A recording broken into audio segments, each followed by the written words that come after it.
अस्सलाम वालेकुम नाज़रीन, आप देख रहे हैं हमारे YouTube चैनल और मैं हूं जुबारिया रहमान। न्यूयॉर्क टाइम्स की जानिब से पाक चीन दोस्ती का दिफा करने पर भारत तिलमिला उठा। गुज़िश्ता रोज अमेरिकी अखबार न्यूयॉर्क टाइम्स ने ट्विटर पर चिकन मंचूरियन की तरकीब पोस्ट करते हुए लिखा, चाइनीज और पाकिस्तानी खाने का मिलाप। चिकन मंचूरियन जनूबी एशिया की चीनी रेस्टोरेंट में बेहद मकबूल है।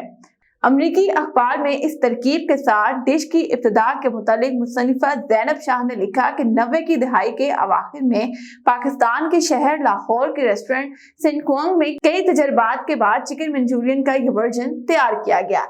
बस इस डिश का ताल्लुक पाकिस्तान से जोड़ने की देर थी। न्यूयॉर्क टाइम्स की पोस्ट के कमेंट सेक्शन में ऐसी लड़ाई जारी है कि शायद सूरत हाल को ठंडा करने के लिए चीन से मदद लेनी पड़ जाए। जोया तारिक लिखती हैं कि पाकिस्तानी चाइनीज जैसा चीनी पूरी दुनिया में नहीं मिलता। उनका दावा है कि पाकिस्तान में रहने वाले चीनी भी इससे मुत्तफिक है। इंडियन सारिफ नायका ने लिखा कि ये नेल्सन वोंग नामी इंडियन चीनी शेफ ने इजाद की थी। वो कलकत्ता में पैदा हुए थे और उनके रेस्टोरेंट मुंबई में है, लिहाजा ये एक इंडियन चीनी डिश है।